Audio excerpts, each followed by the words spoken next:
Hey guys, അപ്പോൾ 2-3 പറഞ്ഞാണ് guys ഇപ്പോൾ സ്കോർ നിൽക്കുന്നത്. അപ്പോൾ ഈ റൗണ്ട് എന്തായാലും നമുക്ക് വിക്ടറി അടിക്കാൻ വേണ്ടിയിട്ടാണ് ട്രൈ ചെയ്തുകൊണ്ടിരിക്കുന്നത്. സോ ഗൈസ്, എയ്സ് എടുക്കാനായിട്ട് നോക്കുന്നുണ്ട്. നമുക്ക് പറ്റുമല്ലോ എന്ന് എന്തായാലും നോക്കാം.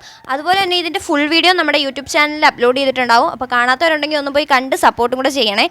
അപ്പോൾ മേളിലോട്ട് കയറി അതേ സ്പീഡിൽ തന്നെ നമ്മൾ പ്രതീക്ഷിക്കാതെ ലാൻഡ് ചെയ്തിട്ടുണ്ട്. അതും എനിമിയുടെ വായിലോട്ട് തന്നെയാണ് ചെന്ന് പെട്ടേക്കുന്നത്. പിന്നെ വേഗം തന്നെ ഞാൻ ഗ്ലൂ വാളൊക്കെ ഇട്ടിട്ടുണ്ട്. അപ്പോൾ നമ്മുടെ വീഡിയോ സ്ഥിരമായിട്ട് കാണുന്നവർക്കറിയാം, ഏത് സിറ്റുവേഷനിലാണെങ്കിലും എനിക്ക് ഗ്ലൂ വാളൊന്നും ഇടാൻ തോന്നത്ത് പോലുമില്ല. പക്ഷേ ഈ ഒരു മാച്ചിൽ മൊത്തത്തിൽ പറയുകയാണെങ്കിൽ ഞാൻ നല്ല രീതിയിൽ ഗ്ലൂ വാൾ ഇട്ട് കളിക്കുന്നുണ്ടായിരുന്നു. അങ്ങനെ ഇതേ വേഗം ഗ്ലൂ വാളൊക്കെ ഇട്ടിട്ട് നമ്മൾ അവിടെ നിന്ന് എസ്കേപ്പ് അടിച്ചു. കാരണം അവിടെ നിൽക്കുന്നത് സേഫ് അല്ലാന്ന് തോന്നി. അങ്ങനെ കയറി വന്നതും എനിമിയുടെ വായിലോട്ട് തന്നെയായിരുന്നു. പിന്നെ എങ്ങനെയൊക്കെയോ അവനെ അടിച്ച് നോക്ക് ചെയ്തിട്ടുണ്ട്.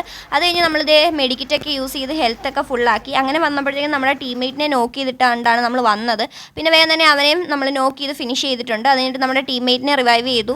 അതും ഗ്ലൂ വാളൊക്കെ ഇട്ട് സേഫ് ആൻഡ് സെക്യൂർ ആക്കിയാണ് റിവൈവ് ഒക്കെ ചെയ്തത്. അത് കഴിഞ്ഞ് ഇനി 2 എനിമീസും കൂടെ ഉണ്ട്. നമ്മൾ ഇപ്പുറത്ത് 2 പേരുണ്ട്. അപ്പോൾ ഞാൻ പോയി ഇങ്ങനെ നോക്കുവാണ് ഇനി എവിടെ എനിമി എന്ന്. ആ ഒരു ടൈം കൊണ്ട് തന്നെ നമ്മുടെ ടീംമേറ്റ് പോയി നോക്കായിട്ടുണ്ടായിരുന്നു ഗൈസ്. അവൻ ഫിനിഷ് ആയിട്ടുണ്ട്. അപ്പോൾ ഇനി ഞാൻ ഒറ്റയ്ക്കാണുള്ളത്. അതുപോലെ അപ്പുറം 2 പേരുണ്ട്. ഈ റൗണ്ട് വിക്ടറി അടിക്കണം എന്ന് ഭയങ്കര ആഗ്രഹമുണ്ട്. അങ്ങനെ 3-മത്തെ ആളെ നമ്മൾ നോക്ക് എടുത്തിട്ടുണ്ട് ഗൈസ്. പിന്നെ നോക്കിയിരുന്നില്ല, വേഗം തന്നെ അവനെ ഫിനിഷ് ചെയ്യാനായിട്ട് ട്രൈ ചെയ്തുകൊണ്ടിരിക്കുകയാണ്. കാരണം റിവൈവ് ചെയ്ത് കഴിഞ്ഞാൽ ഇരട്ടിപ്പണിയാവും. പിന്നെ ഞാൻ പോയിട്ട് അവനെ നോക്ക് ചെയ്യേണ്ടി വരും. അപ്പോൾ അതുകൊണ്ട് നമ്മളിതേ വേഗം തന്നെ അതങ്ങ് ഫിനിഷ് ചെയ്തു. ഇനി ഒരുത്തനും കൂടെ ഉള്ളൂ. അവൻ എവിടെയാണെന്ന് യാതൊരു ഐഡിയ ഇല്ല. അപ്പം ഈ വഴിയൊക്കെ ഇങ്ങനെ താഴത്തോട്ട് ഇറങ്ങിയിട്ട് അവനെ തപ്പി നടക്കുവാണ്. ഞാൻ ആദ്യമേ ഇവിടെങ്ങാനും ഉണ്ടോ എന്നൊക്കെ ഇങ്ങനെ നോക്കി. അത് കഴിഞ്ഞിട്ട് ഇവിടെ ഇല്ലയെന്ന് മനസ്സിലാക്കി.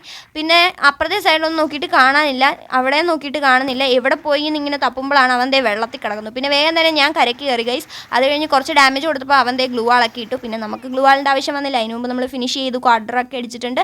Bye bye.